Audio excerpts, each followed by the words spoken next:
We finally have our first real answer to one of the tower's big mysteries, and the anime just skipped past a Shadow Garden scene that completely changes how you might see Subaru's current state.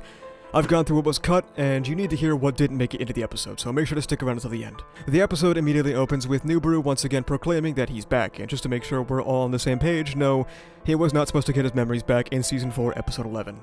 It seems there was a lot of confusion about that. Can't really blame you, since him saying he's back is kind of a loaded statement. Subaru is still Newbaru. Unfortunately, this video will have even less interesting visuals than usual because Kanakawa is extremely aggressive over a few second long clips, so screenshots forever it is. Sorry about that. In this new loop, he speaks honestly. He tells him that he has lost his memories, and in narration, it's stated that he feels relief that he didn't run out of retries, akin to his fears of running out of lives back during Arc 2 or Season 1. Ram is skeptical, just like the first time he revealed it, but Emilia and Beatrice support him. He feels guilty for relying on the history between him and Beatrice that he can't remember, and the history that he himself didn't cultivate. Melee calls him troublesome, and the sight of her before his eyes sends a shiver down his spine, considering his last encounter with her was, less than optimal. Kill that boy! He blurts out her name, but wait, how can he remember that if he lost his memories? He claims his memory loss is episodic. He can remember names of things, but not necessarily what happened. Good cover, bro. Shala laments that her master has forgotten her again, which yet again confirms that her master Flugel seems to have a garbage memory, though Newbaru isn't sure if maybe Flugel liked to pretend to forget that she existed. Newbaru offers to go get some water with Ram, and just like last time, she calls it a charade, hoping that he will confess his true intentions to her. He understands it this time, though. It was about Rem. The connection that existed between Natsuki Subaru and Rem served as a massive pillar of support for Rem. Without his memories, Rem is effectively completely dead, and it shakes her deeply, but it's not a scheme. She pins him to the wall, just like episode 8.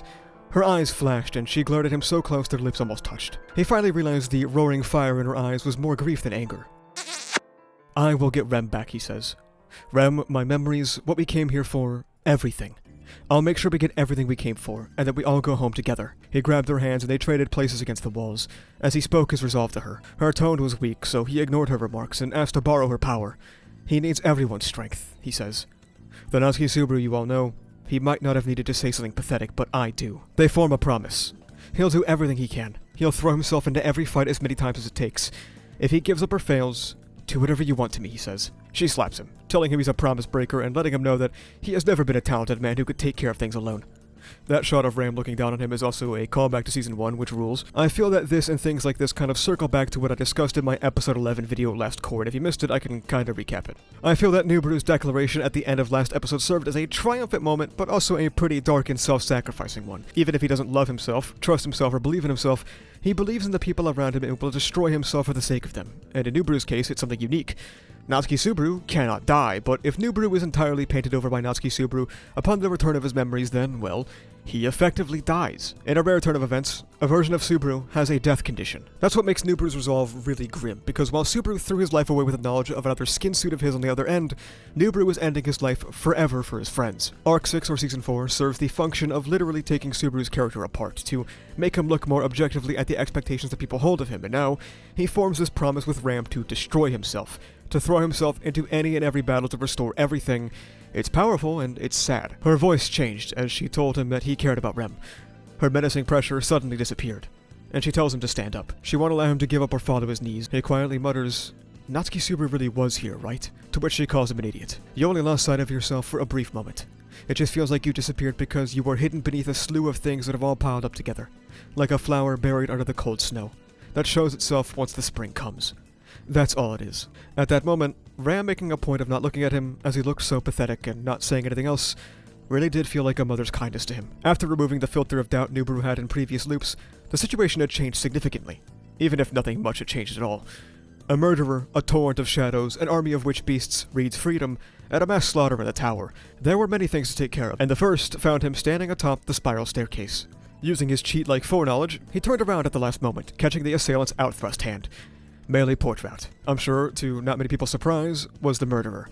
Did you see this coming? Did this actually surprise you? Let me know in the comments below. She tried to manipulate him, flashing an innocent smile and saying it's just a misunderstanding, and it would have worked on him. However, he is someone who knew her pretty well for obvious reasons. She says it would have been easier to kill him in the desert if she wanted to, which is true, but perhaps now her motivation had changed. She touched her braid, a coping mechanism that showed a sign of dependence on a certain someone who sported the same hairstyle. It's an impulsive crime. She didn't have any choice but to act, because murder becomes a habit. She couldn't conceive of any other alternatives, and she erupts in fury. Don't talk like he knows her, but he does. There's nobody in the world who knows her more than he does. This part probably has the most cuts of the episode, so make sure to stick around until the end to hear more. She gave a terrified look, which hurt, but he understood. Elsa Granhirt. She's the reason why you tried to kill me, right? Her face was warped by anguish.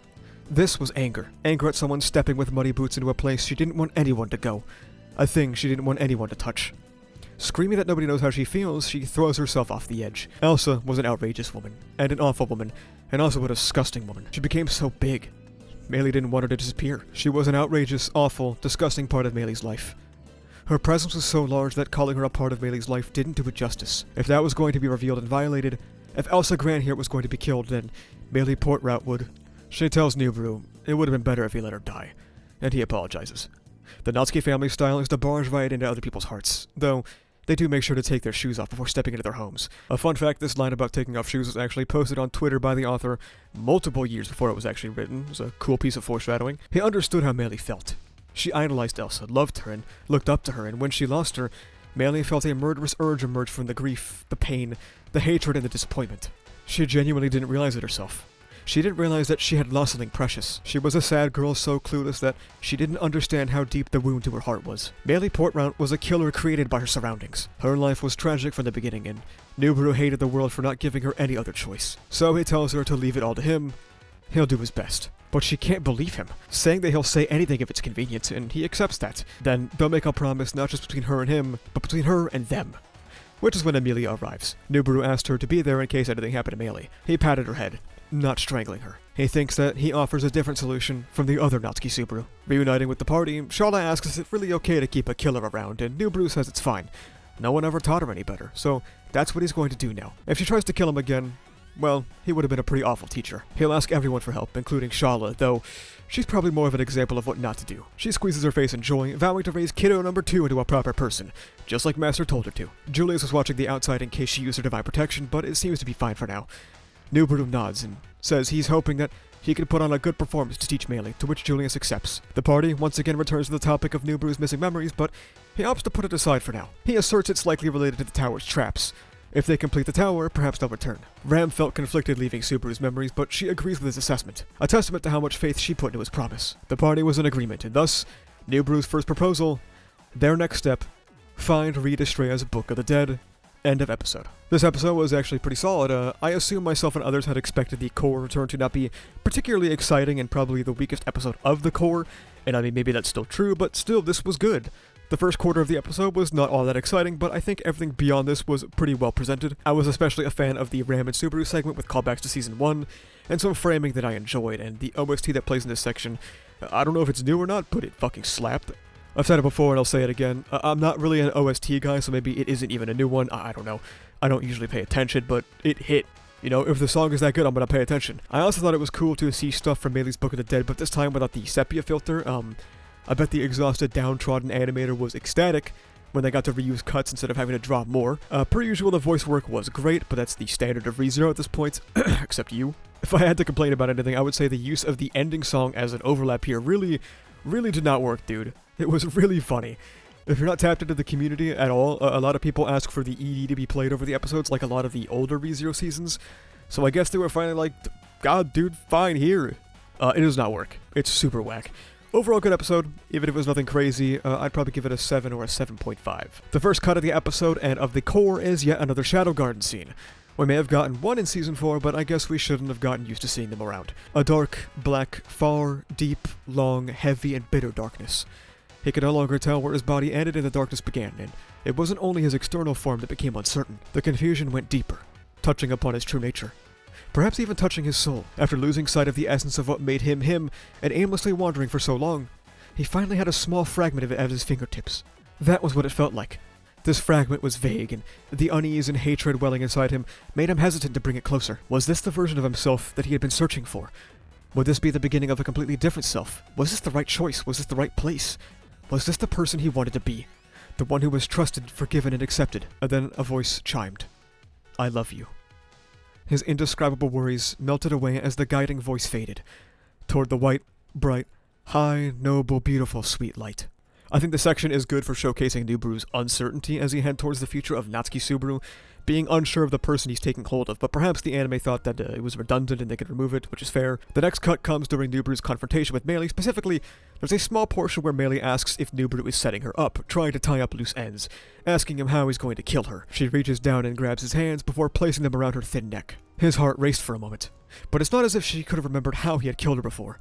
So later on, when he pats her head and thinks that he's choosing a different path than Natsuki Subaru, it hits a little harder. Later on, Newbaru struggles to convey the twisted, almost narcissistic sort of affection he held for Meili. He could remember all of her provocations, the voice whispering in his ears as he acted, the goading of the dead Meili Portmount, who had merged with Newbaru's mind when he read her book. And then he thinks, no, that isn't right. He shook his head to stop shifting the blame to the girl who had been killed. He hadn't heard her voice once during this loop. No, he's never going to hear it again. What are you doing? Look at her right here in front of you. Look at her confusion, her fear. Remember what you saw in her Book of the Dead. Considering the anguish she must have been feeling, Newbaru knew that she wasn't the kind of person who would egg on others to commit murder. It wasn't Meili who had merged with him after he had read her Book of the Dead. It was just his own weak will deceiving him. After all, she had never once actually appeared in front of him. I found this to be not just an interesting cut, but just like an interesting little section. One has to wonder if this is an instance of an unreliable narrator, and if so, how much, you know? Did Meili really not fuse into his head at all? That doesn't seem to be the case, since he was mixing up his pronouns and speaking about Elsa in ways that, seemed like he personally was familiar, similar to Meili. Personally, I read this more as Newbaru self-loathing than a recontextualization of how the book affected him, blaming himself and only himself for those dark thoughts he had in the previous loop. I also imagine this was cut because of the line of, she had never once actually appeared in front of him, since, well, that definitely happens in the anime.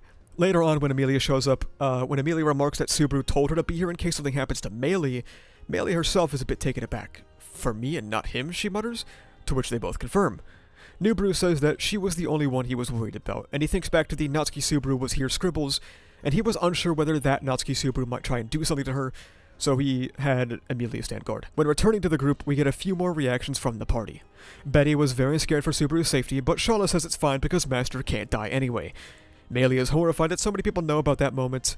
Amelia is glad that Newbaru came to her for help. He always plans to settle everything by the time she realizes what's going on.